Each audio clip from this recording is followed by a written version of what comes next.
Shalom, méditation de l'évangile de Jésus-Christ selon Saint Jean, chapitre 15, versets 26 à 27 et le chapitre 16, versets 1 à 4. Nous sommes à 2 semaines de la Pentecôte et la promesse du Saint-Esprit se fait de plus en plus insistante. Dans ce passage, Jésus nous résume la mission de cet esprit, rendre témoignage de lui. Cela est en adéquation avec les désignations qui lui sont attribuées. D'abord, Paraclet, qui veut dire protecteur, défenseur, intercesseur. En effet, celui qui rend témoignage, le témoin, rend son témoignage pour mettre la lumière sur des faits, afin que l'on puisse accuser ou défendre, protéger une personne. Le Paraclet vient attester tout ce que Jésus a dit et fait. Alors que tout ce que Jésus a dit et fait, c'est exactement ça, notre foi. Il vient donc défendre notre foi, lui donner de la solidité, du réalisme, du pragmatisme. Il vient la protéger de l'ennemi qui nous accuse constamment et intercéder pour que le Père, le juge, reconnaissant son Fils en nous, nous acquitte. Ensuite, Jésus l'appelle l'Esprit de vérité. Ce qui donne justement à un témoignage sa valeur, c'est son authenticité, son exactitude, sa vérité. Un témoignage entaché de mensonges n'est pas recevable. Il devient un faux témoignage, une violation du 8e commandement. Exode chapitre 20, le verset 16. Ou pour être plus actuel, au plus grand commandement, celui de l'amour. Le faux témoignage est mensonge, et ne l'oublions pas, Satan est le père du mensonge, et il n'y a point de vérité en lui. Confère Jean chapitre 8, verset 44.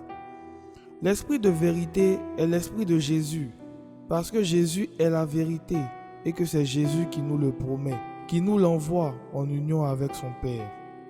Il est important de le savoir car dans la suite, Jésus nous informe que ce n'est pas que l'Esprit Saint qui est témoin, mais aussi chacun de nous. Et à votre tour, vous me rendrez témoignage, parce que vous êtes avec moi depuis le commencement, nous dit Jésus au verset 27.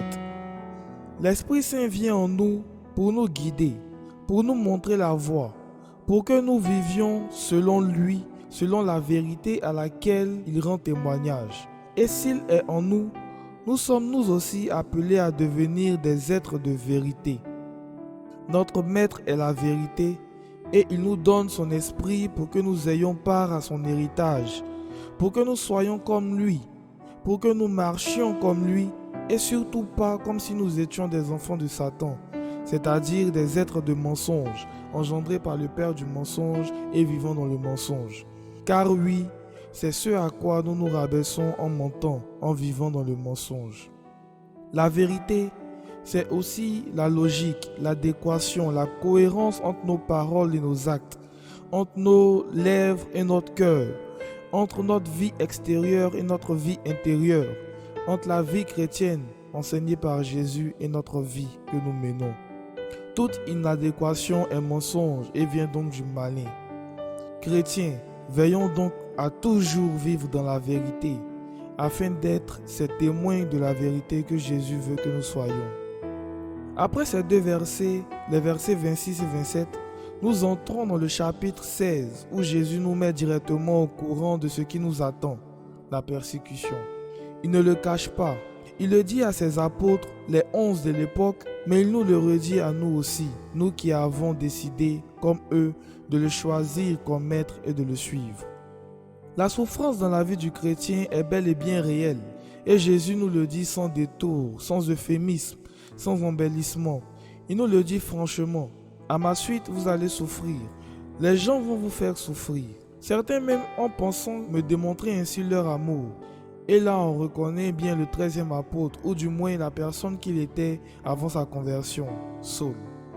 Comme pour nous dire que cette souffrance peut venir du monde, mais aussi des personnes même qui pensent connaître Dieu. Cette souffrance, elle peut être de tous ordres et de diverses formes. Mais Jésus ne nous dit pas cela pour nous effrayer, mais bien au contraire, pour que nous soyons sereins et en paix. Cependant, Le constat est que nous paniquons très souvent face aux difficultés. Nous nous troublons lorsque les choses ne se passent pas comme prévu. On en vient même à accuser Dieu, à lui reprocher tout ce qui nous arrive, comme s'il était écrit quelque part qu'un chrétien ne doit pas souffrir. Ce qui est plutôt écrit, c'est l'inverse. Le chrétien aura à connaître la souffrance, à traverser des moments difficiles. Si l'on traite ainsi le bois vert, qu'adviendra-t-il du bois sec, nous dit Jésus dans l'Évangile. Nous sommes donc prévenus, et c'est une bonne chose, car le sachant, nous savons aussi que nous ne serons jamais seuls, et que l'Esprit de paix sera toujours là, avec nous. Nous sommes donc mieux préparés à affronter ces moments avec la paix que Jésus nous donne par son Esprit.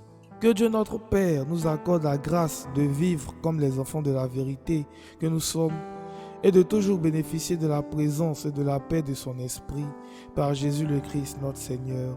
Amen.